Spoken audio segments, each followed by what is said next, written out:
அன்பான பணிவான வணக்கம். என் பெயர் ஜான். நான் ஒரு குடிநோயாளி. எல்லாம் வல்ல இறைவனோட அருளாலையும் தோழமையில இணைந்து செயல்படுவதால் நான் பெற்றுக்கொள்ளக்கூடிய அனுபவம், தன்பு, நம்பிக்கை ஆகியவற்றாலும் இன்னைக்கு ஒரே ஒரு நாள் நான் குடிக்கல, தெளிவா, மன நிறைவா, அமைதியா வாழ என்ன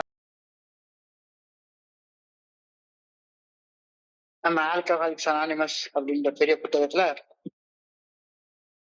தோழமை பரிந்துரைக்கக்கூடிய 12 படிகள் அடங்கிய மேற்படைய செயல் திட்டத்தை வாழ்க்கையாக வாழ்வதால கிடைக்க வல்ல பலன்களை 12 வாக்குறுதிகள் தமிழ் புத்தகம் பக்கம் 120. கரெக்டா எந்த இடத்துல இந்த வாக்குறுதிகளை வழங்கியிருக்காங்க அப்படின்னு சொல்லி பார்த்தா, இந்த வாக்குறுதிகளை 9வது படிநிலையில் பரிந்துரை செய்யப்பட்ட ஆலோசனைகளை 10, 11 and 12 படிநிலை பரிந்துரைகள்ல செயல்பட கூறப்பட்ட ஆலோசனைகளை சொல்றதுக்கு முன்னாலேயும் அந்த நடுப்பட்ட இடத்துல கரெக்டா இந்த வாக்குறுதிகளை கொடுத்திருக்காங்க. இந்த வாக்குறுதிகளை அதுக்கப்புறமா இந்த வாக்குறுதிகளை கொடுத்திருக்காங்க. அந்த நிபந்தனை வாக்கியம் போன வாரம் கூட அதை கரெக்டா நம்ம பார்த்தோம். இந்த வாரமும் முக்கியமான வாக்கியம். If we are painstaking at this stage of progress, we will be amazed when we are half.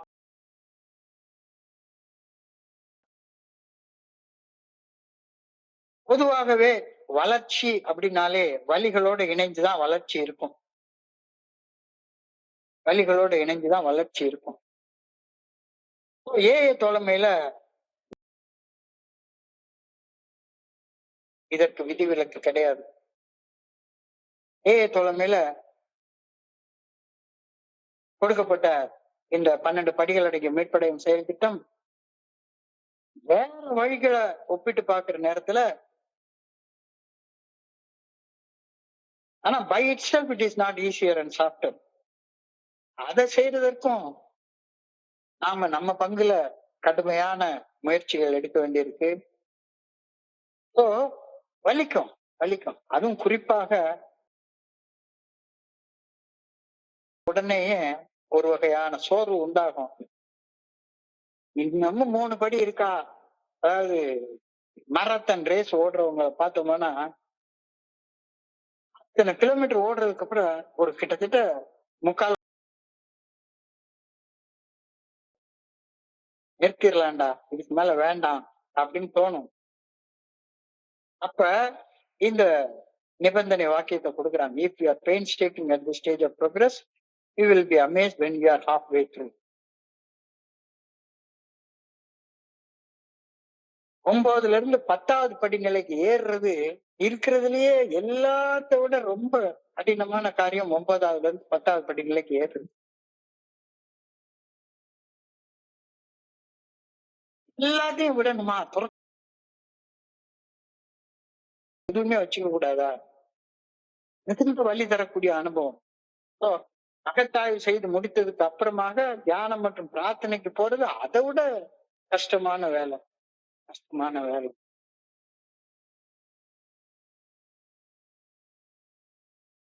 புரிந்து கொண்ட இறைவனிடம் எங்களுக்கு ஏற்கனவே இருக்கும் உள்ளார்ந்த தொடர்பை அறிந்துணர்ந்து மேம்படுத்திக் கொள்ளவும், நம்முடைய படைப்பின் நோக்கத்தை அறிந்து அந்த படைப்பின் நோக்கத்தின்படி பணி செய்து கிடக்க ஆற்றலை பெற்று அந்த ஆற்றலுடன் வாழ்வது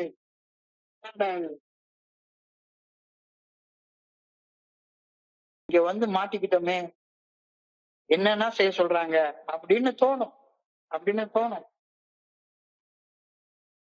எல்லா படிநிலை பரிந்துரைகளையும் பின்பற்றி வாழ்வதன் பலனாக பெறும் அந்த குடிநோயாளிகள் நினைத்து கூட பார்க்க முடியாத ஒரு அனுபவம். எனக்கெல்லாம் போய் முக்தி, மோட்சம், பெரிய பெரிய வார்த்தைகள்லாம் எனக்கு தேவையா? நான் அந்த ஆன்மீக விழிப்புணர்வு நிலையை அடைஞ்சி தன்னுணர்வு கஷ்டப்படுற குடிநோயாளிகள்கிட்ட பகிர்ந்து கொண்டு என்னுடைய வாழ்க்கையில எல்லா அம்சங்களிலும் செயல் அடிமைத்தனம் இல்லாம சுதந்திரமாக வாழ்றது, இதெல்லாம் எனக்கு தேவையா? வலிக்குது. செஞ்சா உனக்கு இன்னும் கிடைக்கும் அப்படின்னு அந்த பலங்களை தொகுத்து கொடுக்கறது தான் இந்த 12 வாக்குறுதிகள். இவ்வளத்தையும் செஞ்சேன்னா நீ ஒரு புதிய விடுதலையும், ஒரு புதிய மகிழ்ச்சியையும், ஒரு புதிய சுதந்திரத்தையும் கடந்த காலத்தோட சமாதானமா இருப்ப. கடந்த காலத்தை குறிச்சு வருத்தப்பட்டுக்கிட்டு அதை மூடி மறைச்சு வாழ்ந்து கொண்டு இருக்க மாட்ட. 2வது வாக்குறுதி. சாந்தம் மற்றும் அமைதியின் பொருள் உணரப்பட்டு மனம் பக்குவப்படுகின்றது. You will come you will know peace. அமைதியை உணர ஆரம்பிப்ப. 4வது வாக்குறுதி. நோக்கமுள்ள அனுபவம். மற்றவர்களுக்கு பணி செய்து வாழ்வதற்காக கடந்த கால அனுபவங்களை பயன்படுத்துவது. நாம் எவ்வளவுதான் கீழே போய்விட்டு இருந்தாலும் நம்முடைய அனுபவம் எப்படி பிறகு. 5வது வாக்குறுதி. செல்ஃப் பிட்டி. கழிவிறக்கத்திலிருந்து விடுதலை. பயனற்ற தன்மை இல்லாம என் மேலேயே கழிவிறக்கத்தோட சுய பச்சாதாபத்தோட வாழ மாட்டேன். பயனற்ற. வாரம் 7வது வாக்குறுதியை பார்த்தோம்.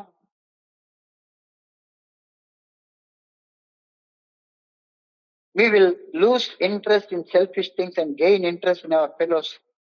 தன்னலத்துடன் செயல்படுவதில் நாட்டம் குறைந்து நாட்டம் அதிகரிக்கும். இது 7வது வாக்குறுதி. இதை பத்தி ரொம்ப எக்ஸ்டென்சிவா போன தடவை பார்த்தோம். தன்னலத்தோடையும் தன்மனைப்போடையும் செயல்படுவதுதான் நம்முடைய பிரச்சனைகளுடைய ஆணிவேர் அப்படின்னு ஏஏ தோழமை பெரிய புத்தகத்துல நமக்கு சொல்லுது. செல்ஃபிஷ்னஸ் அண்ட் செல்ஃப் சென்டர்ட்னஸ் அப்படின்ற அந்த ஏஏ தோழமை சொல்லக்கூடிய வார்த்தைகள் நமக்கு புரிஞ்சுது போன வாரம். ஏஏ தோழமை பரிந்துரைக்கக்கூடிய 12 படிகள் அடங்கிய மேற்கடையின் செயல் திட்டத்தை வாழ்க்கையாக வாழ்ந்தால் நம்முடைய பிரச்சனைகளின் ஆணிவேர் நம்மிடமிருந்து உத்தரவாதம் கொடுக்கப்பட்டிருந்தது. இப்ப 7வது வாக்குறுதியை தொடர்ந்து இன்னைக்கு 8வது வாக்குறுதி. இந்த 8வது வாக்குறுதி அப்படியே 7வது வாக்குறுதியோடைய ஜெராக்ஸ் காப்பி மாதிரி தெரியுது. 7வது வாக்குறுதியின் நீட்டிப்பு. செல்ஃப் சீக்கிங் வில் ஸ்லிப் அவே அப்படின்னு இந்த 8வது வாக்குறுதியில கொடுக்கப்பட்டிருக்கிறது. செல்ஃப் சீக்கிங்னா என்ன?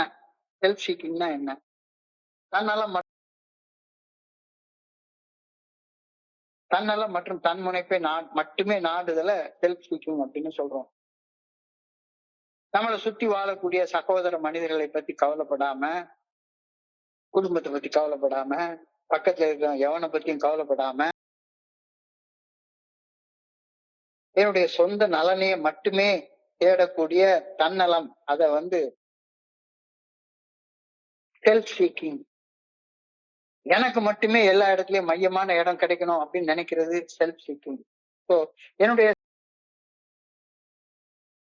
சொந்த லாபத்தையும் என்னுடைய சொந்த நலனையும் மட்டுமே தேடும் தன்னலம் தன்முனைப்ப செல்ஃப் சீக்கிங் அப்படின்னு அழைக்கிறோம். இந்த தன்னலம் மற்றும் தன்முனைப்ப நெஞ்சில் முதன்மையாக கொண்டு செயல்படக்கூடிய நிலையத்தான்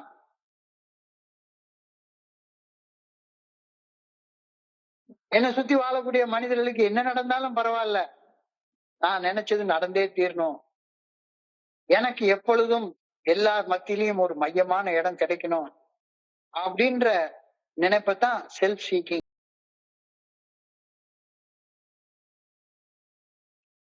என்னுடைய தன்னலம், என்னுடைய தன்முனைப்பு ஆகியவற்றை பூர்த்தி செய்து கொள்ள சூழ்நிலைகளை சாதகமான வாய்ப்புகளாக பயன்படுத்தி கொள்றத செல்ஃப் சீக்கிங் அப்படின்னு சொல்றோம். எல்லாத்துலயும்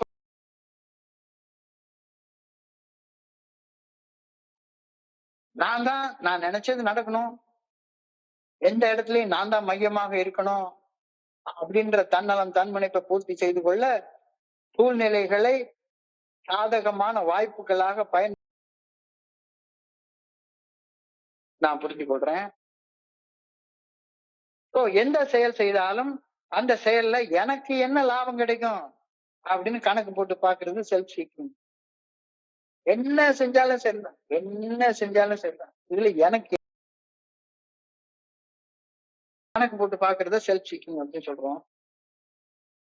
10வது படிநிலை பரிந்துரைப்படி தொடர்ந்து அகத்தாய்வு செய்து என்னுடைய செயல் நோக்கங்கள்ல இந்த தன்னலம் தன்முனைப்பு நாடுதல் இருப்பதை கண்டு உணர்ந்தால் உடனடியாக என்னுடைய ஆற்றலுக்கு சாட்சியாக ஒரு மனுஷன் முன்னால ஒப்புக்கொண்டால் இந்த பிரச்சனை தீரும். தன்னலம் தன்முனைப்பு நாடுவதை நியாயப்படுத்திக்கிட்டே இருந்தா இந்த பிரச்சனை தீரவே தீராது. சோ நிலையில போறப்ப இன்னமும் என் மனசுக்குள்ளார இந்த பிரச்சனை பத்திய இந்த தன்னலம் நாடுதல் எனக்கு இருந்துட்டே இருக்கு. ஏன் லாபத்தை மட்டும்தான் பாக்குறேன். இன்னமும் இன்னமும் என் சக மனிதர்களுக்கு என்ன நேரம் எனக்கு கிடைக்கணும் அப்படின்னு நினைச்சுக்கிட்டே இருக்கிறேன்.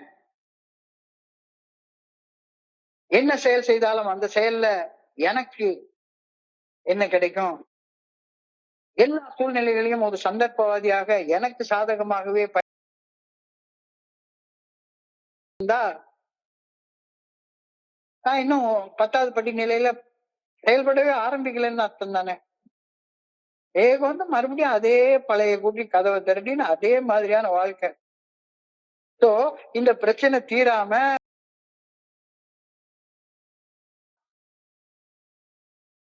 இந்த பிரச்சனையை நான் தீர்த்துக்கவே இல்லை. செல்ஃப் சீக்கிங் போகவே இல்லை என்கிட்ட.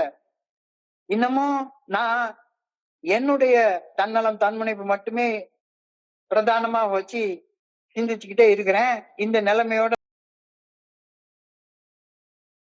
போனா கூட கடவுள்கிட்ட என்ன கேட்பேன்? எனக்கு இது வேணும், அது வேணும், எனக்கு மட்டும்தான் வேணும் அப்படின்ற கோணத்துலதான் என்னுடைய பிரார்த்தனைகளே இருக்கும். எனக்கு பணம் கொடு, என் உடல் நலம் கொடு, எனக்கு மட்டும் கொடு, நான் நல்லா இருக்கணும், என் புள்ள நல்லா இருக்கணும், அப்படித்தான் எனக்கு பிரார்த்தனை பண்ண தோணும். செல்ஃப் சீக்கிங்ன்றது தீராம போனேன்னா, செல்ஃப் சீக்கிங்ன்றது தீராம 12வது படி நிலை எல்லாரும் என்னை ஐயாங்கணும் கொய்யாங்கணும் அப்படின்ற நோக்கத்தோட மட்டும்தானே நான் உள்ளார போவேன். ஒரு காலத்துல யோகா மற்றும் தியான பயிற்சிகள் செய்தால் என்ன கிடைக்கும் நினைச்சதே கிடையாது. யோகா மற்றும் தியான பயிற்சிகள் எல்லாம் செய்தா உடம்பு ஸ்ட்ராங் ஆகி மனைவியோட சல்லாபத்துல இன்னும் அதிக காலம் ஈடுபடலாம், அதிக நேரம் ஈடுபடலாம் அப்படின்னு கிறுக்குதனமா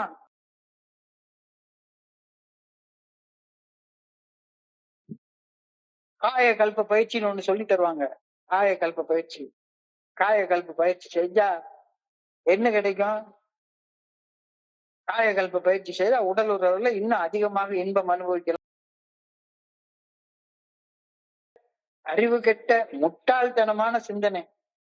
இப்படிதான் நினைச்சிட்டு இருந்தேன். யோகம் மற்றும் தியானம் இந்த பயிற்சி எல்லாம் செய்தா உடம்பு ஸ்ட்ராங் ஆகும், உடம்பு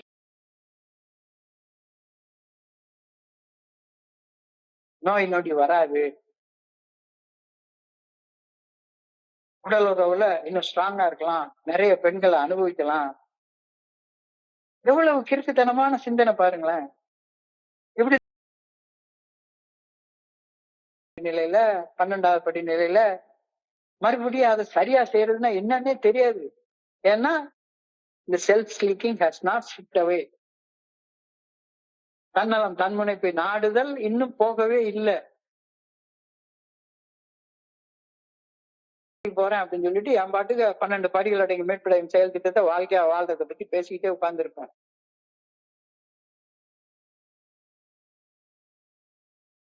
நான் 8வது வாக்குறுதியின் பலன்களை அடைவதை பற்றி பேச வேண்டும் என்றால் அல்லவா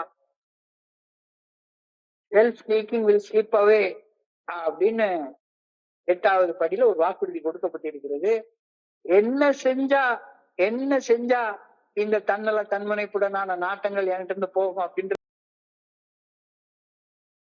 சும்மா இருந்தா அது பாட்டுக்கு போயிடும் அப்படின்னு நினைச்சா அது எப்படி? அது நான் 8வது படிநிலை வாக்குறுதியின் பலன்களை அடைவதை பற்றி பேச வேண்டும் என்றால் அவற்றை எப்படி அடைவோம் என்பதை பற்றியும் பேசியாக வேண்டும் அல்லவா?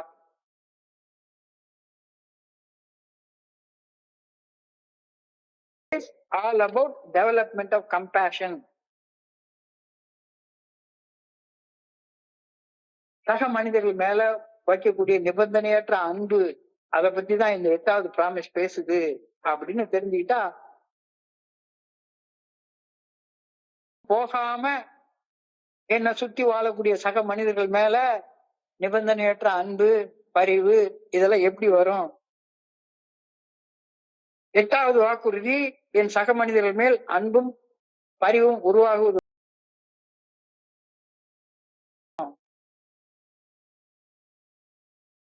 அன்பையும் பரிவையும் ஒவ்வொருவரும் அவரவர் மேல் அவரவர் மனசுல பல்வேறு வகைகள்ல புரிஞ்சுக்குவாங்க. அன்புன்னா எனக்கு என்ன?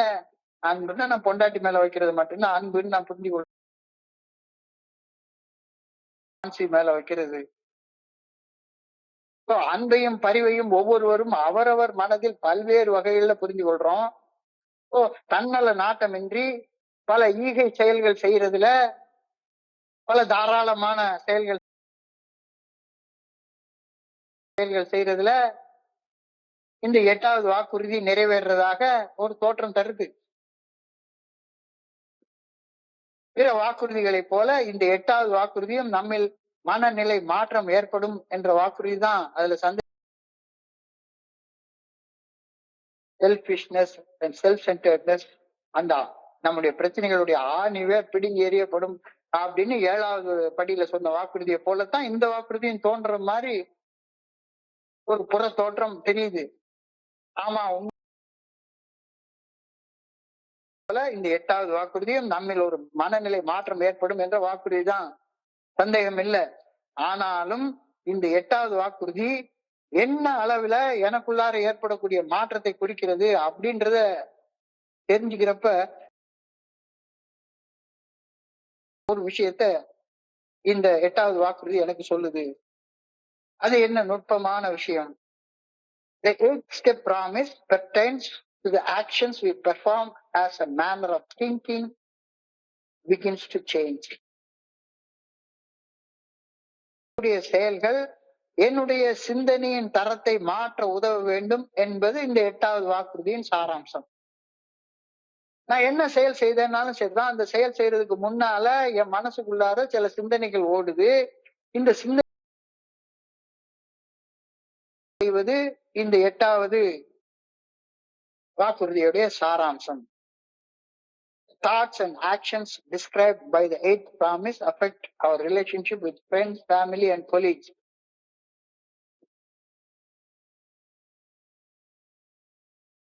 Described by the 8th promise.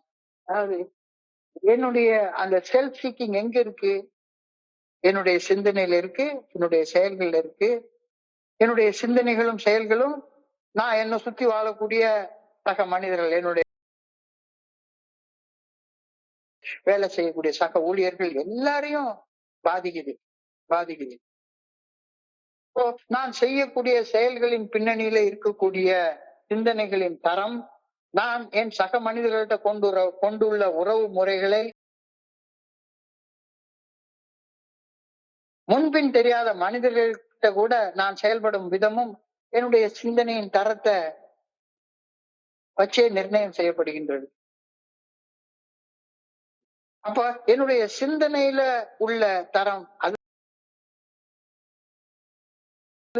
நீ 10, 11, 12 இத மூணையும் ஒழுங்கா செயல்படுத்தினேன்னா உன்னுடைய சிந்தனையின் தரத்துல அந்த தன்னல தன்முனைப்புடன் நாட்டம் இருக்காது அப்படின்னு சொல்லுது.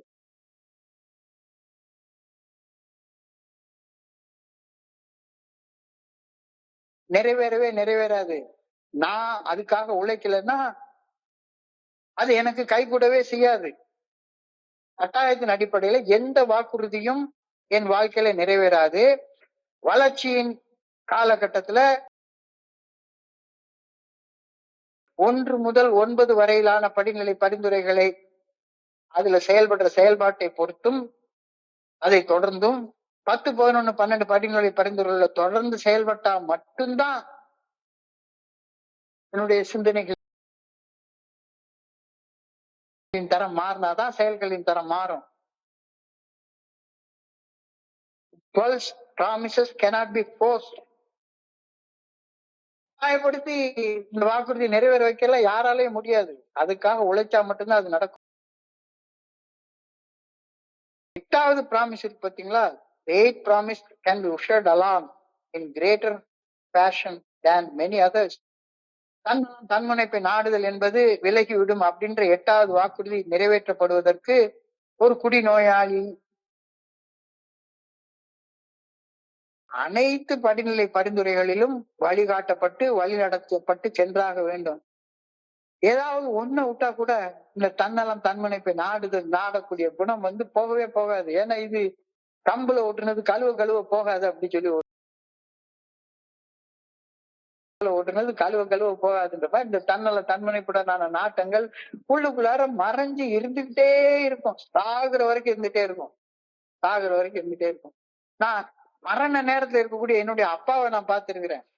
என்னுடைய மாமா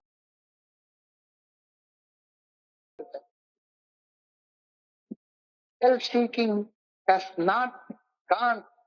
உள்ளேயே இருந்துட்டே இருக்கு. சாகுற நேரத்தை கூட. அப்ப தன்னலம் தன்முனைப்பை நாடுதல் என்பது விலகிவிடும் அப்படி வழிமுறைகள் முடியோ. இந்த ஒரு வாக்குறுதி நிறைவேறுவதற்கு 12 படிகள்லயும் நான் முனைப்போட செயல்பட்டு இருந்தா மட்டும்தான் இது நிறைவேறும் அப்படின்ற ஒரு கருத்தை சொல்றாங்க. அப்ப இந்த வாக்குறுதியில ஏதோ ரொம்ப ஆழமாக ஒண்ணு இருக்கு. வாக்குறுதி 7வது வாக்குறுதி ஆகிய தன்னலத்துடன் செயல்படக்கூடிய செயல்களின் ஆர்வம் குறைந்து சக மனிதர்கள் மீது அக்கறை உண்டாகும் என்ற வாக்குறுதிக்கு ஒத்திருப்பது போல தோற்றம் தருகிறது. 7வது வாக்குறுதியில் என்ன சொல்றோம்? தன்னலத்துடன் கூடிய செயல்கள் உண்டாகும் அப்படின்னு 7வது வாக்குறுதியில சொல்றோம். ஆனால் தன்னலம் தன்முனைப்பை நாடுதல் என்பதன் ஆழமான அர்த்தத்தை அறிய வரும்போது 7வது வாக்குறுதிக்கும் 8வது வாக்குறுதிக்கும் இடையில ஒரு பெரிய வேறுபாடு இருக்கிறது. நல்லா புரியுது. நுணுக்கமான வேறுபாடு, ஆனா மிக மிக மிக ஆழமான வேறுபாடு இருக்கிறது. நமக்கு நல்லா புரியுது. பணம், பதவி, அதிகாரம், பாலுறவு, புகழ் போன்றவற்றில் ஆகியவற்றில் அதீத நாட்டம் கொண்டுள்ளவர்களை தன்னலம் தன்முனைப்பில் நாட்டமுடையவர்கள் அப்படின்னு பொதுவாக நாம கருதுகிறோம். இது உண்மைதான். இதுல சந்தேகம்லாம் கிடையாது. ஆனாலும் இன்னொரு கோணத்துல தன்னலம் தன்முனை சிந்திச்சு பார்க்க இந்த 8வது வாக்குறுதியில நாம அழைக்கப்படுகின்றோம். Instead of rehashing these same old topics, perhaps we should see self-seeking as sheer narcissism. Might not care about material gain at all. Rather, they might care about attention. இன்னைக்கு நீல விநாயகன் அழகா சொன்னாரு. எல்லாருடைய பார்வையும் என் மேலதான் இருக்கணும் அப்படின்ற அந்த நாசிசம். எல்லாரும் என்னைத்தான் கவனிக்கணும். கவன ஈர்ப்பு தீர்மானம் போடுறது. எல்லாரும் என்னைத்தான் கவனிக்கணும். இதத்தான் செல்ஃப் சீக்கிங்.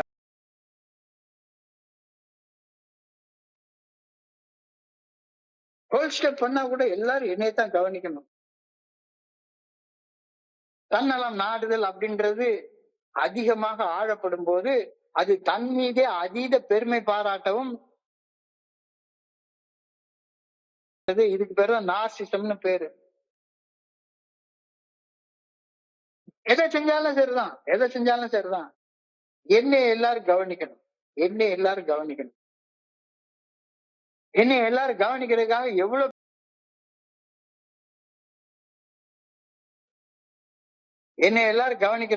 எவ்வளவு பொருளை இழக்கிறதுக்கு வேணாலும் நான் தயாராக இருப்பேன். என்னைய மற்றவர்களை விட உயர்ந்தவனாகவும் முக்கியமானவனாகவும் கருதக்கூடிய மனநிலை. ஒரு பேரை விட நான் தான் பெரிய ஆளு. ஏன்னா நான் மட்டும்தானே டாபிக் மீட்டிங் எடுத்துட்டு உட்கார்ந்து இருக்கேன். என்னை மற்றவர்களை விட உயர்ந்தவர்களாகவும் முக்கியமானவனாகவும் கருதக்கூடிய மனநிலை. நார்சிசம் என்ற நிலையில் இருப்பவர்கள் மற்றவர்களுடைய உணர்வுக்கு மதிப்பு கொடுக்கவே மாட்டான். கொஞ்சம் கூட மதிப்பு கொடுக்க மாட்டான். கொஞ்சம் கூட மதிப்பு கொடுக்க மாட்டான். நான் சொல்றதுதான் சரி. நான் சொல்றதை கேட்கறதானா கேளு, இல்லாட்டி போனா வெளியே எழும்பி போயிடு. Get out, get out. Narcissism என்ற நிலையில் இருப்பவர்கள் மற்றவர்களுடைய உணர்வுகளுக்கு மதிப்பு கொடுக்கவே மாட்டாங்க. நார்சிசமிடமிருந்து புகழ்ச்சியும் சிறப்பான கவனத்தையும் எதிர்பார்த்த வண்ணம் இருப்பார்கள். எல்லாரும் என்னைய பார்த்து புகழ்ந்து கொண்டே இருக்கணும். இப்ப கொஞ்ச நேரத்துக்கு முன்னால நாம தெரியாத தகவல்கள் எல்லாம் ஜான் பிரிட்ட சொல்லுவாரு அப்படின்னு லேசா ஏதோ ஒண்ணு சுரக்குது மூளைக்குள்ளார. அப்ப செல்ஃப் சீக்கிங் இன்னைக்கு இருந்தா தானே அது சுரக்கும். எப்பொழுது மற்றவர்களிடமிருந்து புகழ்ச்சியையும் சிறப்பான கவனத்தையும் எதிர்பார்த்த வண்ணம் இந்த நார்சிஸ்ட் இருப்பாங்க. தங்களை பற்றிய எந்த ஒரு விமர்சனத்தையும் ஏற்றுக்கொள்ள முடியாமல் அதிகமாக கோபப்படுவார்கள். மூளைக்குள்ளார விஷம் மாதிரி கோபம் ஏறும்.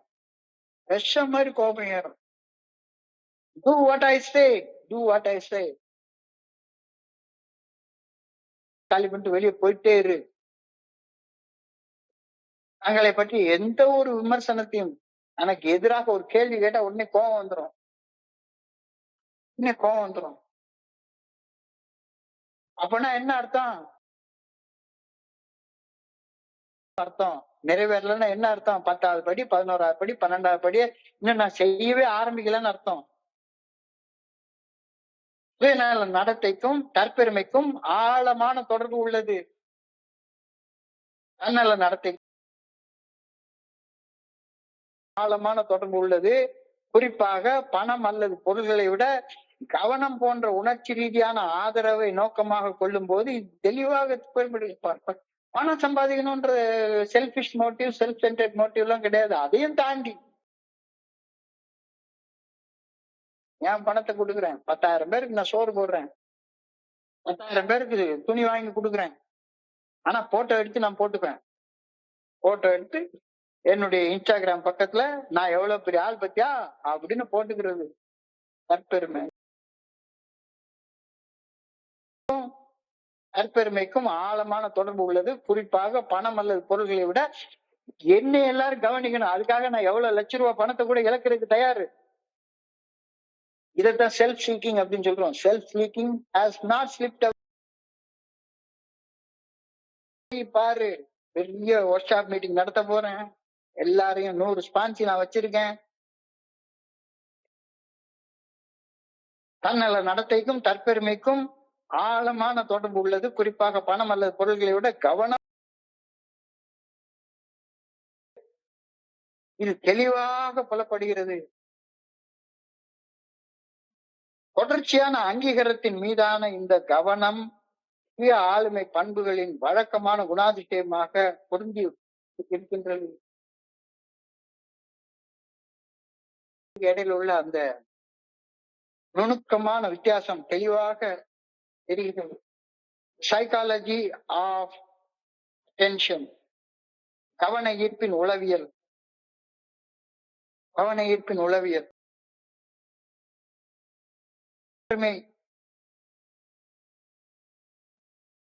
அதீத தற்பெருமை, எல்லாத்தையும் விட பயங்கரமான தற்பெருமை உள்ள மனிதர்கள் எல்லாருடைய கவனமும் என் மேல மட்டும்தான் இருக்கணும். ஹீரோ இல்ல ஒரு டான்ஸ் ஆடிட்டு இருப்பாங்க, ஆனா அதுல ஹீரோ மேல மட்டும் அந்த லைம் லைட் விழும். ஹீரோ மேல அப்பதான் அவருடைய டான்ஸ எடுத்து எடுத்து காட்டுறது. இந்த கவனம் தான் அடிப்படை உந்துதல். இதுக்காக நான் லட்ச ரூபாய், கோடி ரூபாய் கூட பணம் செலவு பண்ணுவேன்.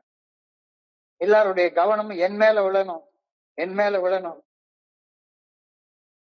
பாராட்டும் கவனமும் என்னுடைய சுய பிம்பத்திற்கு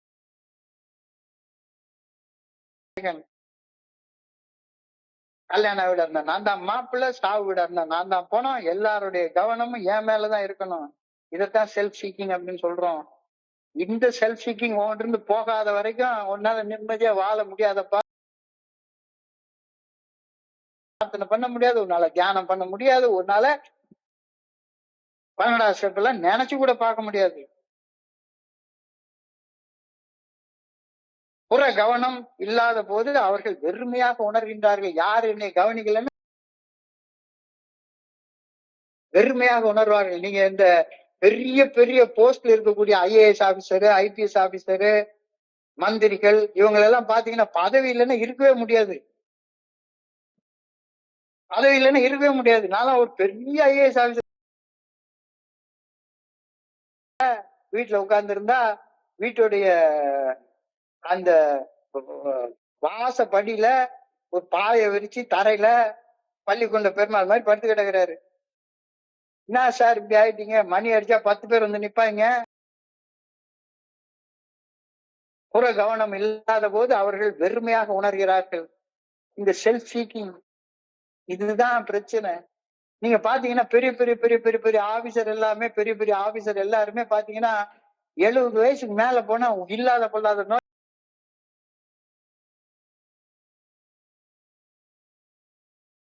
புற கவனம் இல்லாத போது அவர்கள் வெறுமையாக உணர்கின்றார்கள். புகழின் வெளிச்சத்தை விட உண்மையான பந்தங்களுக்கு அவங்க முக்கியத்துவம் கொடுக்கறதே கிடையவே கிடையாது. எனக்கு என் மேல கவனம் விழணும், செல்ஃப் சீக்கிங். அது போகவே போகல, அப்படியே இருக்கு. ஆனா தோழமை ஒரு வாக்குறுதியாக 8வது வாக்குறுதியாக சொல்றது, நீ மட்டும் வளர்ச்சி இந்த காலகட்டத்தில் இயற்கையாக உருவாகும் வழிகளை சகித்து கொண்டு 10, 11, 12 ஆகிய படிநிலைகள்ல உண்மையாக நீ செயல்பட்டன்னா செல்ஃப் சீக்கிங் இல்லைன்னா நீ ஒரு செயல் அடிமையாக கிறுக்க மாதிரி வாழ்ந்து கொண்டே இருப்ப. இது இந்த பிராமிஸோடைய ஆழமான கருத்து, ரொம்ப ஆழமான கருத்து. இதை புரிஞ்சு கொள்றதற்கு நார்சிசம் வெர்சஸ் மெட்டீரியல் கிரீட் அப்படின்னு சொல்றாங்க. Narcissism versus material greed. தன்னல பெருமை வெர்சஸ் பொருளாதார ஆசை. இது வேற அது வேற. எவ்வளவு செலவு பண்ணினாலும் சரிதான் இந்த பெரிய அடிச்சு ஒட்டிப்பாங்க. எங்க ஊர் பக்கம் எல்லாம் பார்த்துட்டோம்னா போதும், இப்ப எங்க பார்த்தாலும் சரிதான் இந்த போஸ்டர் போஸ்டர் போஸ்டர் போஸ்டர் அடிச்சு அடிச்சு அடிச்சு அடிச்சு தன்னல பெருமை.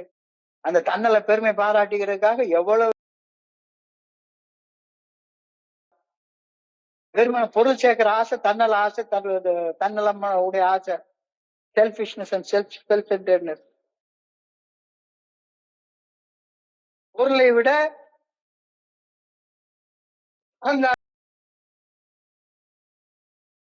முக்கியம். ஸ்டேட்டஸ் ஓவர்ஷிப், பகட்டான பொருள்கள், இதெல்லாம் வச்சு அடுத்தவங்களுடைய கவனத்தை என் மேல ஈர்க்கணும். Self seeking, self seeking. 2வது வருஷம் பர்த்டே கொண்டாடிட்டு இருக்காரு. எவ்வளவு பெரிய ஆள் தெரியுமா?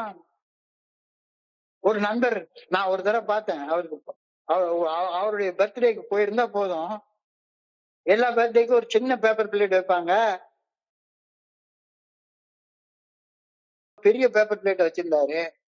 என்னடா பெரிய பேப்பர் பிளேட் வச்சிருக்கிறாரு அப்படின்னு சொல்லி பார்த்தா போதும், உடனே எனக்கு 12 வயசு, 12வது பர்த்டே, அதனால நான் 12 ஸ்வீட் வைக்க போறேன் அப்படின்னாரு. 12 ஸ்வீட். கவனம் கவனம் வேலை. இதுக்கு பேரு நன்றி அறிவிப்புன்னு வேற சொல்லுகிறாரு. கவனத்தை ஈர்ப்பதற்கான கருவிகளாக பொருளை பயன்படுத்துதல். கண்ணுக்கு காசு கொடுத்தனாலும் பரவாயில்ல, கவனத்தை நான் ஈர்த்தாகணும்.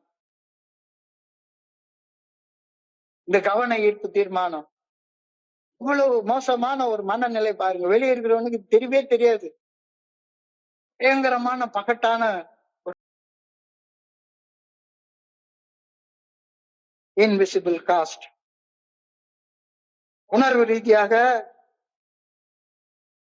நண்பர்களை, குடும்பத்தினரை இந்த மாதிரியான செயல்பாடுகள் காயப்படுத்தணும் கூட தெரியாது.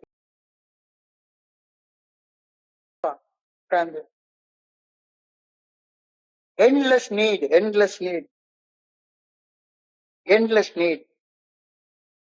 எவ்வளவு கைத்தட்டல் கிடைச்சாலும் பத்தாது, எவ்வளவு பாராட்டு கிடைச்சாலும் பத்தாது, பத்தல எவ்வளவு புகழ் கிடைச்சாலும் பத்தாது. ஆனா 8வது ப்ராமிஸ்ல சொல்றாங்க, self seeking will sleep away if you work 10, 11 and 12.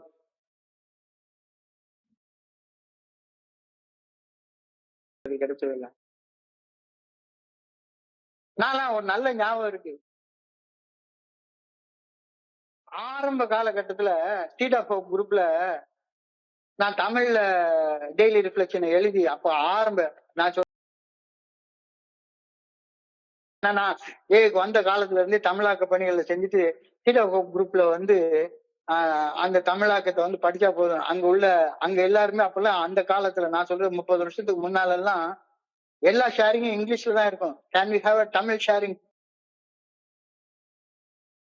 தமிழ்ல பேசியிருந்தோம்னா போதும், உடனே இந்த ஆளுக்கு அடிப்படையில கிறிஸ்தவ மதத்தை சேர்ந்தவர், அதனால கிறிஸ்தவ மத வார்த்தைகளையே பயன்படுத்திட்டு இருக்கிறாரு, இன்னைக்கு என் மேல அந்த குற்றச்சாட்டு இருக்கிறத எனக்கு நான் நல்லா தெரிஞ்சுக்க முடியும். பாராட்டவே மாட்டேன். அதே இது சைதாப்பேட்டையில எலக்ட்ரிக் ட்ரெயினை பிடிச்சி குரோம்பேட்ல போய் உட்காந்து, அப்ப குரோம்பேட் அமல அன்னை ஆலயத்துல 4-5 பேர் உட்கார்ந்துருப்பாங்க, அவ்வளவுதான். அவங்க கிட்ட கொண்டு போய் தமிழ்ல காட்டினா போதும், உடனே கைத்தட்டுக்கு மேல கைத்தட்டு, கைத்தட்டுக்கு மேல கைத்தட்டு. அங்க கூட ஒரு 2-4-5 பேர் உட்கார்ந்துருப்பாங்க. ஆகா, இவ்வளவுதான் தமிழ்ல எழுதியிருக்கா அப்படின்னு பயங்கரமா பாராட்டணும். உடனே செல்ஃப் சீக்கிங் எனக்குள்ளார வந்துடும். அப்ப நான் வந்து உண்மையிலேயே 3 மாசம் 4 மாசம் தான் சோபரு. அப்போ 4 வருஷம் 5 வருஷம் ஆன சோபர் மக்கள் எல்லாம் எனக்கு 1/2 மணி நேரம் கை தட்டினாங்கன்னா உடனே அப்படியே தலைக்கு மேல 2 கொம்பு முளைச்சுக்கும். நார்சிசம், தற்பெருமை, self seeking, self seeking. Narcissists need to have பார்த்தாலும் சரிதான். நான் வந்து அந்த லைம் லைட்லயே இருக்கணும். குடி நோயாளிகளாகி எல்லாருக்கும் இருக்கக்கூடிய ஒரு ஒரு குணாதிசயம் இது, செல்ஃப் சீக்கிங். வெண்ணொளி பட்டுக்கொண்டே இருக்கணும், பட்டுக்கொண்டே இருக்கணும். நான் செய்யக்கூடிய நல்ல செயல்கள் வெளியில தெரிஞ்சுக்கிட்டே இருக்கணும், எல்லாரும் பார்த்து கை தட்டிக்கிட்டே இருக்கணும்.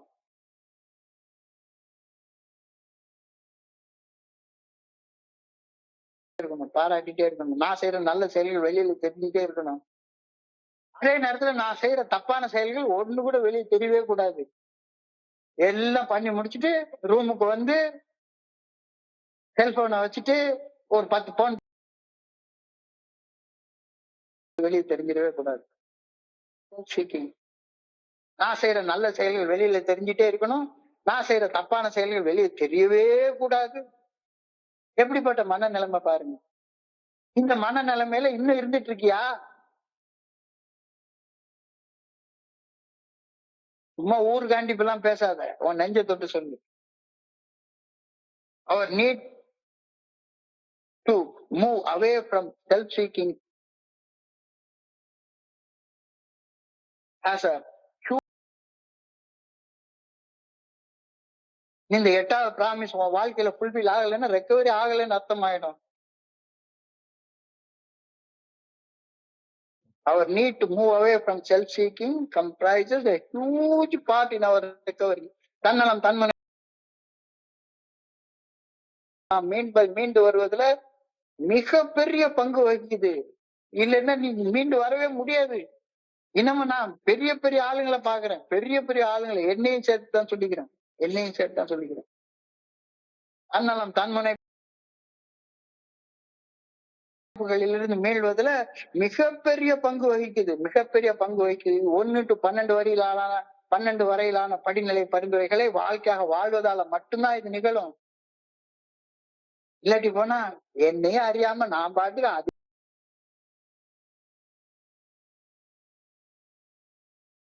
Looking closely at the 8th promise, we may note 2 distinct ways it can affect us, our thoughts and our behaviors.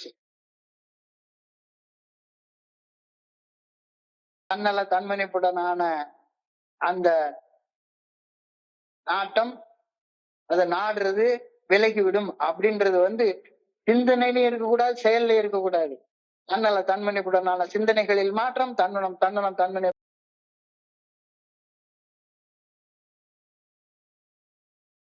self-seeking thoughts, தன்னல தன்மனைப்புடனான சிந்தனைகள். Our self-seeking thoughts generally stem from emotional dependency.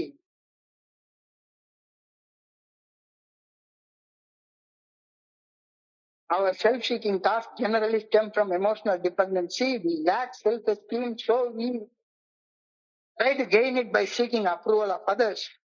This saps our sense of freedom and autonomy. This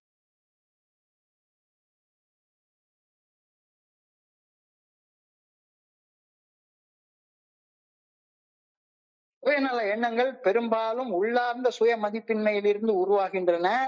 நாம் பிறரின் அங்கீகாரத்திற்காக அவர்களை சார்ந்திருக்கும் போது நமது தனி இது தொடர்ச்சியான தேடல் மற்றும் மன சோர்வு ஆகிய சுழற்சியை உருவாக்குகின்றது. உண்மையில சோர்ந்து போயிடும். கேட்டா 45 வருஷம் சோபருமா, ஆனா சோர்ந்து சுய மதிப்பின்மை, செல்ஃப் ரெஸ்பெக்டே இல்ல. அந்த செல்ஃப் ரெஸ்பெக்ட் எப்ப கிடைக்குது? அடுத்தவன் ஐயா நீ ரொம்ப பயங்கரமான ஆளு அப்படின்னு கை தட்டுறப்பதான் அவனுக்கு கிடைக்குது. அப்ப அடுத்தவன் கை தட்டினாதான் நான் என்னுடைய தனிப்பட்ட சுதந்திரத்தை அடுத்த மனுஷங்கிட்ட சரண்டர் பண்ணி விட்டுறேன். இது தொடர்ச்சியான தேடல் மற்றும் மனசோர்வு ஆகியவற்றின் ஒரு சுழற்சியை உருவாக்குகின்றது. நாம எதுக்காக அடுத்தவங்க கிட்ட இருந்து நம்ம அப்ரூவல் எதிர்பார்த்துட்டு இருக்கிறோம்? என் கருத்து நான் சொல்றேன், ஏன் அப்ரூவல் இருந்தா பத்தாதா? இத நீலவிநாயகம் அப்ரூவ் பண்ணணும், இங்க இருக்கிற எல்லாரும் அப்ரூவ் பண்ணணும், பின்னால இருந்து கேள்வி கேட்கணும். ஏன் அப்படின்னு பார்த்தா என்னுடைய செல்ஃப் ரெஸ்பெக்டே எனக்கு இல்ல, மரியாதையே இல்ல, என்னுடைய சொந்த மதிப்பை நானே சந்தேகப்படுறேன். அடுத்தவன் கை தட்டினாதான், அடுத்தவன் சரின்னு சொன்னாதான் எனக்கு சுயமரியாதை வரும் அப்படின்ற நிலைமை.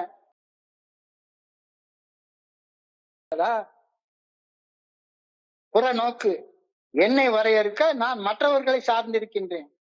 செல்ஃப் சீக்கிங், என்னை வரையறுக்க நான் மற்றவர்களை சார்ந்திருக்கின்றேன். யாராச்சும் ஒரு நிராகரிச்சிடுவாங்களோ அப்படின்ற பயம் இருந்துகிட்டே இருக்கு உள்ளார. மற்றவருடன் பொருந்தி பேசுவதற்காக நான் என்னுடைய கருத்தை நான் மறைச்சு அடுத்தவங்க என்ன சொல்லுவாங்களோ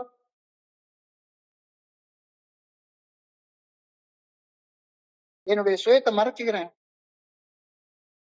என்னுடைய சுதந்திரத்துக்கு நானே காப்பு வச்சுக்கிறேன். என்னுடைய கட்டுப்பாட்டை நான் இழந்துடுறேன். என்னுடைய மனநிலை மற்றவர்களை சார்ந்து இருக்கின்றது. எப்பவுமே பீப்புள் பிளீசிங், அடுத்தவர்களை மகிழ்விப்பதற்காக நான் என்னுடைய சொந்த தேவையை புறக்கணிச்சே வாழ்ந்து கொண்டிருக்கிறேன். இதனால தொடர்ச்சியான மன அழுத்தத்தை எனக்குள்ளார உள்ள சிறப்பா பயங்கரமா செயல்பட்டுட்டே இருக்கணும்னு எதிர்பார்க்கிறேன். யாரும் என்னைய குத்தம் சொல்லிடக்கூடாது. அப்ப எப்படி இதுல இருந்து விடுபடுறது? உன்னுடைய மனநிலையை கவனி. உனக்கு இந்த செல்ஃப் சீக்கிங் போயிடும். நீங்கள் பாராட்டுவதை தேடுவதை நீயே உனக்கே தெரியும். நான் எதுக்காக இந்த சர்வீஸ் எல்லாம் பண்றேன்? அடுத்தவன் பார்த்து பாராட்டணும். முடிச்ச உடனே 2 போட்டோ நான் பாராட்டை தேடுவதை ஒரு போஸ்டிங் போட்டு முடிச்ச உடனே என்ன பண்ணுவேன்? அந்த போஸ்டிங் யார் எவ்வளவு பேர் பார்த்துட்டாங்க அப்படின்னு தேடி பாக்குறது. என்னுடைய அடுத்தவனுடைய பாராட்ட எதிர்பார்த்துட்டே உட்கார்ந்து இருக்கேன். எதிர்பார்த்துட்டே உட்கார்ந்துருக்கேன். என் குரலுக்கு நானே மதிப்பளிக்கிறதே கிடையாது. என்னை நான் போது என் மீது கருணையை நான் வளர்த்துக் கொள்கிறேன். இந்த செல்ஃப் சீக்கிங் போனாதான் எனக்கு செல்ஃப் அப்ரூவல் கிடைக்கும். என்ன நானே அப்ரூவ் பண்ணிக்க முடியும். இல்லாட்டி போனா அடுத்தவங்க அப்ரூவ் பண்ற வரைக்கும் என்ன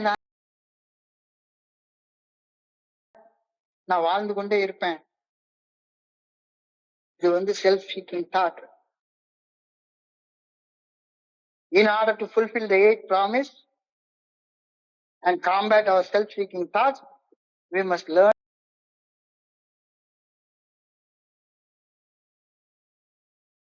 கேட்க கத்துக்கணும். கேட்க கத்துக்கிறாத வரைக்கும் நார்சிஸ்டா தான் இருப்ப. குருஜி அழகா சொல்லுவாரு,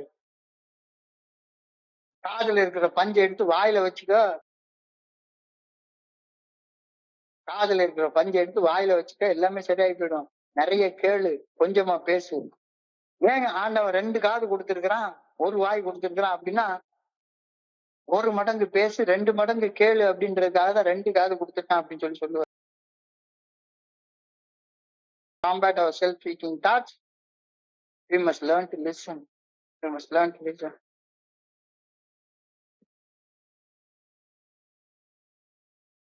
ரொம்ப ஒரு அழகானது. அப்போ அடுத்தது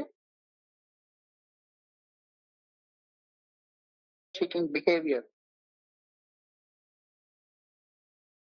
தன்னல தன்முனைப்புடனான நடத்தை. எப்பவுமே அந்த காலத்து எம்ஜிஆர்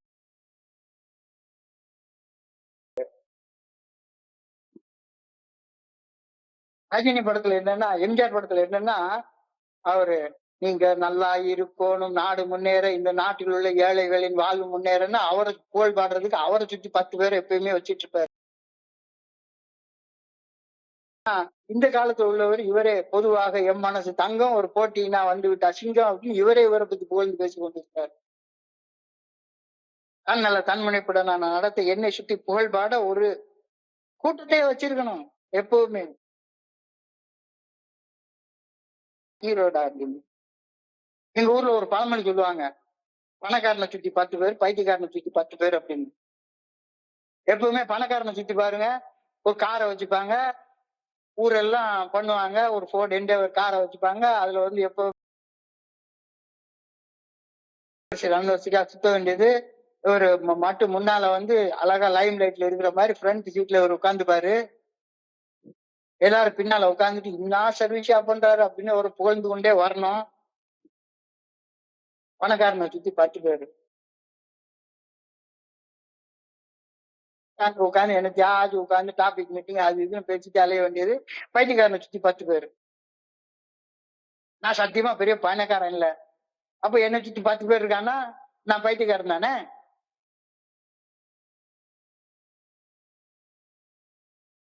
நாள் ஆக ஆக இந்த 8வது வாக்குறுதி செல்ஃப் சீக்கிங் வில் ஸ்லிப் அவே அப்படின்றது வந்தது அப்படின்னு சொன்னா ரொம்ப முக்கியமான ஒரு விஷயம்.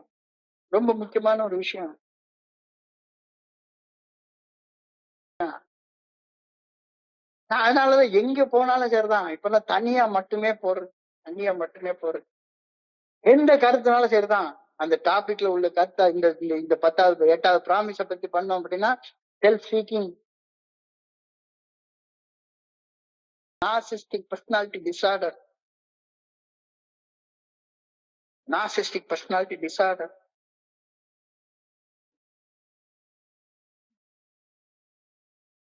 Self-seeking behavior.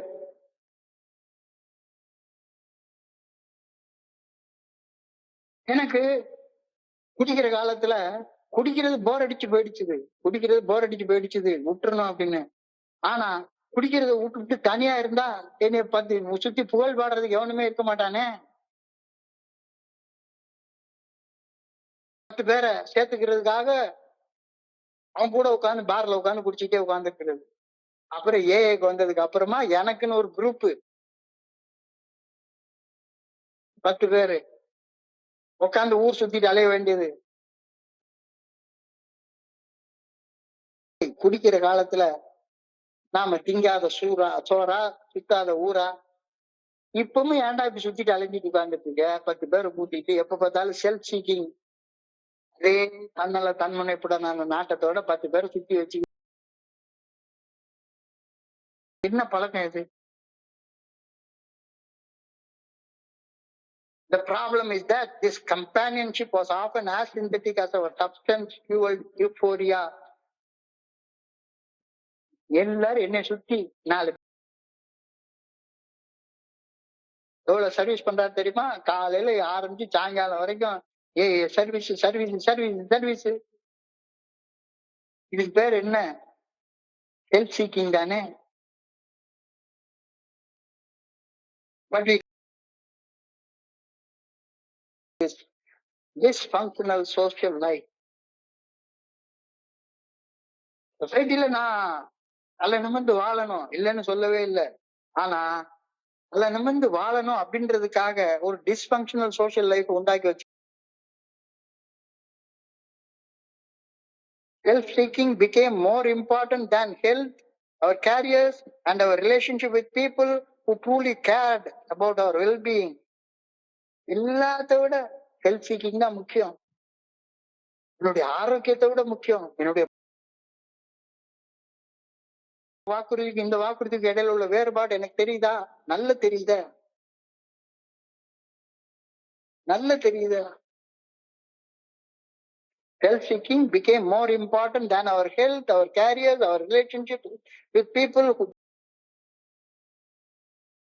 self-seeking ironically became the thing that led to the bulk of our losses. என்னுடைய எல்லா நஷ்டத்துக்கு காரணமே இந்த தற்பெருமைக்காக ஏங்குறது. 10 பேர் சொல்றதுக்காக for these losses we spent even more time resorting to self-seeking as a crutch. ஆள் ஒடிஞ்ச நொண்டி மாதிரி மறுபடியும் இந்த செல்ஃப் சீக்கிங் இதுலயே உட்கார்ந்து.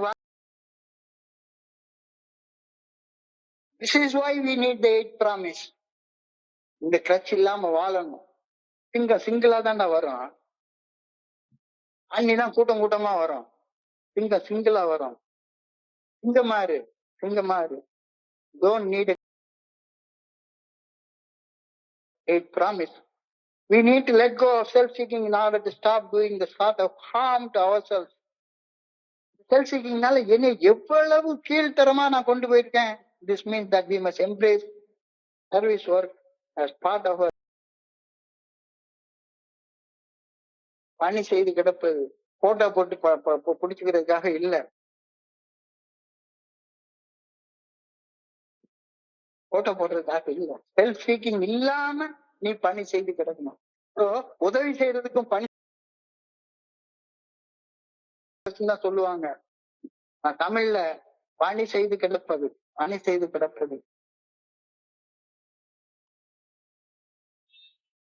We receive more than we give.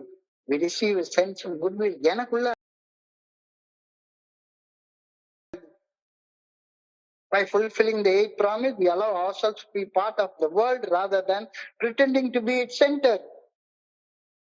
இந்த வார்த்தையை நல்லா யோசிச்சு பாருங்களேன். By fulfilling the 8th promise, we allow ourselves to be part of the world.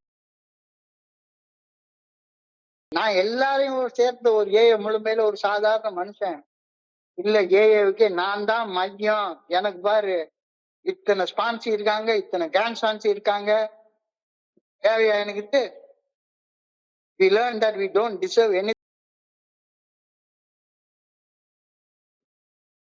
எவ்வளவு முக்கியமான பிராமிச்சதுன்றது எனக்கு நல்லாவே தெரியுது. ரொம்ப நல்லா தெரியுது.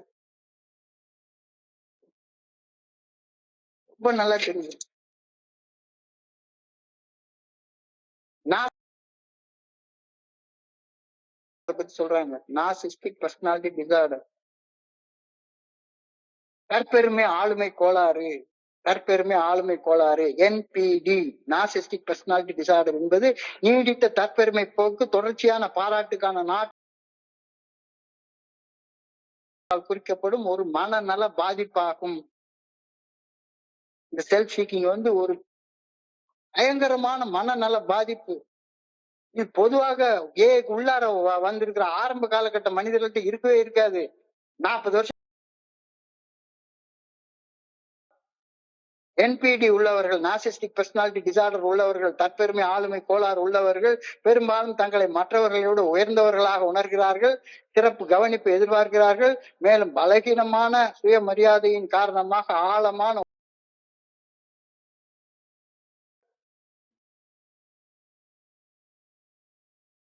தன்னை பற்றிய மிகைப்படுத்தப்பட்ட முக்கியத்துவ உணர்வு மற்றும் மறைமுகமான அல்லது வெளிப்படையான கர்வம், அளவற்ற சக்தி, அறிவுத்திறன், அழகு அல்லது வெற்றி பற்றிய பகல் கனவுகள், மாணவர்கள் என்றும் உயர் அந்தஸ்து உடையவருடன் மட்டுமே பழக வேண்டும் என்று ஒரு வலுவான நம்பிக்கை. நான் சாதாரணமான மனுஷங்கிட்ட எல்லாம் இருக்க மாட்டேன், ஏன் கூட பழகணும் அப்படின்னா சரிதான். இத்தனை வருஷம் சோபரா இருந்திருக்கணும், எப்பெல்லாம் பண்ணவன தொடர்ச்சியான பாராட்டு மற்றும் ஆழ்ந்த கவனத்திற்கான தேவை, தனக்கு எல்லா உரிமை உண்டு என்ற இறுக்கமான மனப்பான்மை, சலுகைகளை எதிர்பார்க்கும் போக்கு, வந்தா அப்படியே மன்னர் வர்றார் பர்ராக் பர்ராக் பர்ராக்குன்னு எல்லாரும் முன்னால உட்காந்து போயிட்டே இருக்கணும். செல்ஃப் சீக்கிங் தங்களுக்கு வேண்டியதை பெறுவதற்காக மற்றவர்களை பயன்படுத்துவதும் கையாள்வதும், மற்றவர்களுடைய உணர்வுகளுக்கு பரிவு காட்டுவதில்லை, அனுதாபம் கொள்வதில் சிரமம், அதீத தற்பெருமை, சத்த ஆணவம், சமூக ஆதிக்கம், பிறரை துணிச்சலுடன் சுரண்டக்கூடிய ஒரு மனநிலைமை, பாதிக்கப்படக்கூடிய தற்பெருமை, விமர்சனங்களுக்கு அதிக உணர்திறன், அமைதியான பாதுகாப்பின்மை. எவ்வளவு பெரிய நோய் அப்படிங்கிறது நார்சிஸ்டிக் பர்சனாலிட்டி டிசார்டர் அப்படின்னு சொல்றாங்க. நிறைய பேரை பார்க்கலாம். இதுல இருந்து விடுபடுவ அப்படின்னு இந்த 8வது வாக்குறுதி சொல்லுது. கான்ஸ்டன்ட் நீட் ஃபார் பிரைஸ், புகழ் போதையின் நிரந்தர தேவை, lack of empathy for others, சக மனிதர்கள் மேல் அனுதாபமின்மை, எக்ஸ்பெக்ட் ஸ்பெஷல் ட்ரீட்மெண்ட், எப்பொழுதும் சிறப்பாக நடத்தப்பட வேண்டும் என்ற நினைப்பு தண்ட போல லாபத்திற்காக மனிதர்களை சுரண்டி வாழ்தல், exploiting others for personal gains, விமர்சனங்களுக்கு மோசமான எதிர்மறை ஆற்றல், ரியாக்டிங் பேட்லி ஃபார் கிரிட்டிசிசம், தன்னை உயர்ந்தவனாக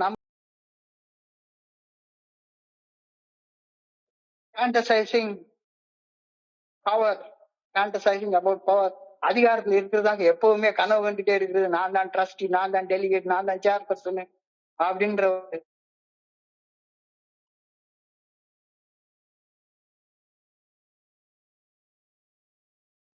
தன்னையே அதிகாரம் மிக்கவனாக காட்டிக்கொள்ளுங்கள். எல்லாத்தோட நான் பெருசு, எப்ப பார்த்தாலும் நான் தான் காட்டிக்கிறேன்.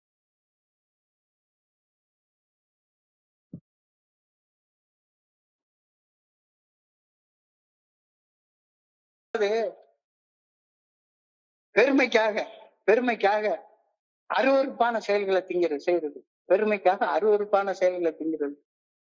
கொஞ்சம் அசிங்கமான வார்த்தை, கொஞ்சம் அருவருக்கத்தக்க வார்த்தை, பெருமைக்கு தன் கௌரவத்தை காப்பாற்றிக் கொள்ளவும் மற்றவர்கள் தன்னை உயர்வாக நினைக்க வேண்டும் என்பதற்காகவும் ஒருவன் செய்யும் தேவையற்ற கேவலமான அல்லது தனக்குத்தானே தீங்கிழித்துக் கொள்ளக்கூடிய ஒரு செயலை குறிக்க இந்த பெருமைக்கு அருவருப்பான செயல் செய்யறது அப்படின்ற பழமொழி. பெருமை தரும் தீமைகள், நஷ்டம், வீண் கௌரவத்திற்காக கையில் உள்ள பணத்தை அழிப்பது அல்லது தேவையில்லாத கடன் வாங்குறது. நான் நிறைய நண்பர்களை பார்த்திருக்கேன், திருநெல்வேலியில வந்து உட்கார்ந்து ஹோட்டல்ல ரூம் போட்டு உட்கார்ந்து இருப்பான். கேட்டா சரிதான், எனக்கு 600 ரூபாய் 700 ரூபாய் 1000 ரூபாய் கிடைக்கும், ஒரு நாளைக்கு 1000 ரூபாய், அதுவும் 8 மணி நேரம் வேலை செஞ்சு 1000 ரூபாய் கிடைக்கும். அனிவர்சரிக்கு வந்து இங்க உட்கார்ந்து 10,000 ரூபாய்க்கு மீட்டர் வெட்டி கடன் வாங்கிட்டு வந்து இங்க குளிக்கிறதுக்கு குத்தாலத்துக்கு போயிட்டு பாவநாசத்துல பாவத்தை தீர்றதுக்கு தாமிரபரணி ஆத்துல குளிச்சுட்டு இந்த பக்கம் வந்து திருச்செந்தூர் முருகனை கும்பிட்டு அந்த பக்கம் கன்னியாகுமரி அம்மனை கும்பிட்டு வீட்டுக்கு போய் 10,000 ரூபாய் மீட்டர் வட்டி கடனு, அது 10 மாசத்துல 20,000 ரூபாய் மாறி போயிடும். வீண் கௌரவத்திற்காக கையில் உள்ள பணத்தை அழிப்பதில் தேவையில்லாம கடன் வாங்குறது, உண்மையில் இல்லாத ஒன்றை இருப்பதாக பொய் பேசி திரிவது, தனிமை, இந்த மாதிரி குணமுள்ளவர்களை பார்த்தால் என்ன மனுஷன் அது? உழைப்பு பெருமை தரவே தராது. வெறும் வாய்ச்சவடாலும் ஆடம்பரம் மட்டுமே பெருமை தரும் அப்படின்னு தவறாக நினைச்சுக்கிறது. உழைச்சு பணம் சம்பாதிச்சா ஒண்ணும் நிக்காது, கடனை வாங்கிட்டு ஊர் சுத்தி ஏதாச்சும் 4 பேரை உட்கார்ந்து அனிவர்சரியில 4 அப்படின்னு நினைச்சுக்கிறது. எளிமையாகவும் இயல்பாகவும் வாழ்றது மட்டும்தான் தீர்வு. இந்த 8வது பிராமிஸ பாரு, செல்ஃப் சீக்கிங் வில் ஸ்லிப் அவே. பெருமைக்கு அருவருப்பான செயல்களை செய்யறது உனக்கு ஒரு நாளும் வராது.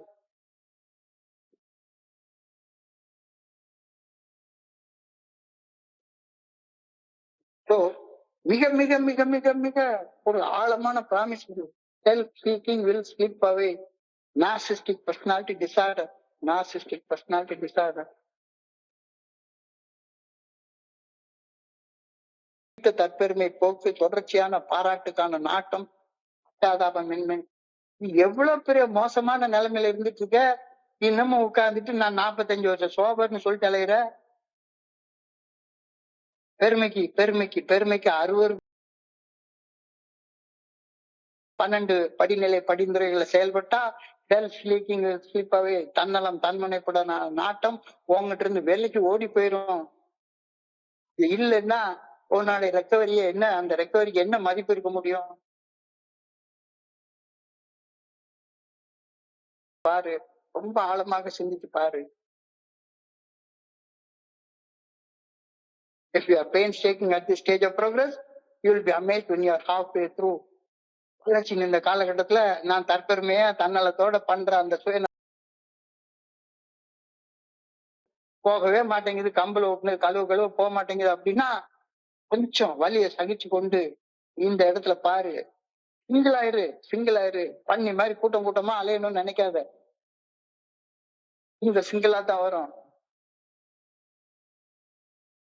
பாரு, யாருடைய கைத்தட்டலுக்கும் இது பண்ணாத. யாருடைய கைத்தட்டலும் வேண்டாம். உண்மையை உறக்க சொல்லு, சத்தமா சொல்லு, சத்தமா சொல்லு. இந்த வாக்குறுதி உன்னுடைய வாழ்க்கையில நிறைவேறும். 10 ஸ்லிப் அவே. தன்னல தன்முனைப்புடனான நாட்டங்கள் உங்ககிட்ட இருந்து வெள்ளைக்கு ஒடியே போயிடும். கவலைப்படாத, செய். நீ தலை நிமிர்ந்து இருக்கலாம், உனக்கே தலை தானா நிமிரும். எவனும் உன்னைய பாராட்டணுன்ற அவசியம் எல்லாம் கிடையாது. நிமிர்ந்த நன்னடை நேர்கொண்ட பார்வை எப்ப வரும்? 10, 11, 12 செஞ்சு இந்த வாக்குறுதி, 8வது வாக்குறுதி வாழ்க்கையில நிறைவேறினா தலை தானா நிமிரும் அப்படின்ற கருத்தை நான் புரிஞ்சு கொள்றேன். சோ இந்த வாக்குறுதியை நான் படிக்கிற நேரத்தில் என் மனதை கடந்து சென்ற சிந்தனைகள் வாக்கு கொடுத்த இந்த உலக தமிழ் நண்பர்கள் குழுவுக்கு என்னுடைய பணிவான நன்றிகளை தெரிவித்துக் கொள்றேன். இதுவரைக்கும் பொறுமையாக கேட்ட ஒவ்வொரு நண்பருக்கும் என்னுடைய பணிவான நன்றிகள். இந்த இரவு பொழுது நண்பர்களுக்கு இனிமையான இரவாக அமையணும் இறைவனை பணியோட வேண்டிக் கொள்கின்றேன். நன்றி நன்றி நன்றி நன்றி நன்றி நன்றி நன்றி.